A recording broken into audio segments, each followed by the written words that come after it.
Hello বন্ধুরা, যারা Facebook নিয়ে কাজ করো তাদের ফেসবুক পেজ বা প্রোফাইল রেকমেন্ডেশন মাঝে মধ্যে অফ হয়ে যায়। এটা কেন হয় সেটা তোমাদের সাথে আমি এই ভিডিওতে শেয়ার করব। আর যারা ভিডিওটি দেখছো তাদেরকে বলবো তোমরা মনোযোগ দিয়ে ভিডিওটি দেখো। আশা করছি তোমাদের যে সমস্যা সেটা এই ভিডিও দেখলেই ঠিক হয়ে যাবে। তো ফেসবুকে মাঝে মধ্যে আমাদের ফেসবুক প্রোফাইল বা পেজ রেকমেন্ডেশন সাসপেন্ড অথবা রেকমেন্ডেশন অফ হয়ে যায়। কেন হয়? তো আমরা যারা কাজ করি ফেসবুকে, তো কিছু ভুলের কারণে এটা হয়ে থাকে। কীরকম ভুল? আমরা অনেকেই ফুড ক্যাটাগরিতে ভিডিও আপলোড করি, অনেকেই ফানি ভিডিও আপলোড করি, আবার অনেকে টেক চ্যানেল নিয়ে আপলোড করি।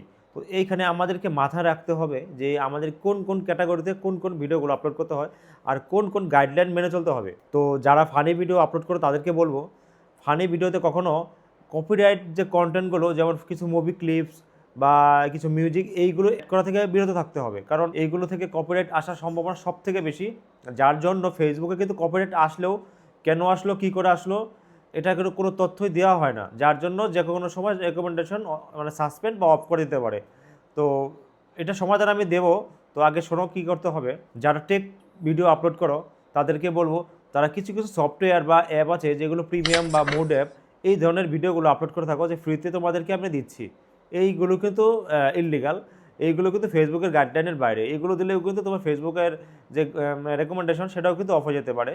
আর যারা ফুড ব্লগ নিয়ে কাজ করে তাদেরকে বলবো, তারা কখনো কন্ট্রোভার্সি ভিডিওগুলো আপলোড করার চেষ্টা করবে না, কারণ ওই ধরনের কন্ট্রোভার্সি আপলোড করলে পরে বেশিরভাগ ক্ষেত্রে দেখবে কি বাজে কমেন্ট আসে, সেই বাজে কমেন্টের কারণেও ফেসবুকের রেকমেন্ডেশন অফ হয়ে যেতে পারে।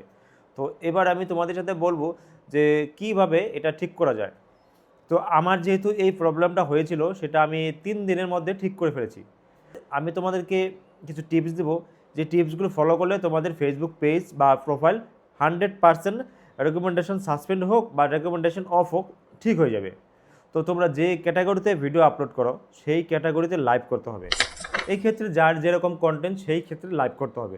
যেমন কেউ ফুড ব্লগ করে, কেউ কমেডি ভিডিও করে, কেউ টেক চ্যানেল আছে, যেমন আমি টেক চ্যানেল। আমার যদি সমস্যাটা হতো আমি সেই ক্ষেত্রে আমি লাইভ করতাম, লাইভে তোমাদেরকে কিছু টেক নিয়ে আলোচনা করতাম।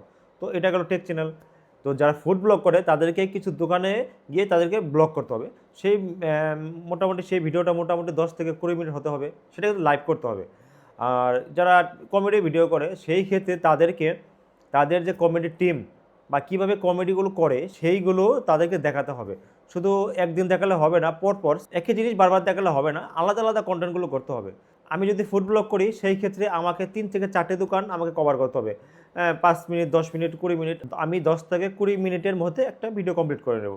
তো এক এক দিন এক এক দোকান আমি ভিডিওগুলো করব। আর ভিডিও কিন্তু লাইভ হবে। আর লাইভ আপলোড করার সময় কিন্তু খেয়াল রাখতে হবে, আমাকে কিন্তু নেভার ডিলিট আপলোড করতে হবে। মানে 30 দিনের যে অপশনটা থাকে সেই অপশনে দিলে হবে না, আমাকে নেভার ডিলিট। তো আমি কিন্তু ভিডিওটা লাইভ টাইমের জন্য আপলোড করব, সেই ক্ষেত্রে আমাকে নেভার ডিলিট করতে হবে। তো এইরকম করে কিন্তু ভিডিওগুলো আপলোড করতে হবে। আর যারা কমেডি ভিডিও করে তাদেরকে কিন্তু কমেডির টিমের সাথে দেখাতে হবে যে আমি কীভাবে কমেডি করি, আমার কমেডির টিম আছে, আমার এই যে হচ্ছে এই, মানে তাদেরকে স্ক্রিপ্টগুলো কীভাবে তৈরি হয়, মানে তো এরকমভাবে তার ভিডিওগুলো করতে হবে। এইভাবে তোমাদেরকে লাইভগুলো করতে হবে। আর যাদের ফেসবুক লাইভ করার পরও ঠিক হচ্ছে না তাদেরকে বলবো, ঘরে বসে লাইভ করলে হবে না। আর লাইভ করার আগেও কিন্তু সেটিংয়ের ব্যাপার আছে, সেই সেটিংগুলো আমি তোমাদেরকে পরবর্তী ভিডিওতে জানাবো, যে এই সেটিংগুলো ঠিকঠাক থাকলে পরে তারপরে তোমাকে লাইভ করতে হবে। ভিডিও ডেসক্রিপশনে যাও, একটা লিঙ্ক থাকবে, সেই লিঙ্ক দেখে তোমাদের পেজটাকে চেক করে নেবে যে তোমাদের পেজটা কি ঠিক আছে কিনা। যদি কোনো কপিরাইট থাকে বা কোনো অ্যালার্ট থাকে বা কোনো সমস্যা থাকে, পেজের ইস্যু থাকে, সমস্ত কিছু ঠিক করে নিতে হবে। তো আমি এই ভিডিওর নিচে আমি লিঙ্কটা দিয়ে দেবো, তোমরা অবশ্যই চেক আপ করে নেবে।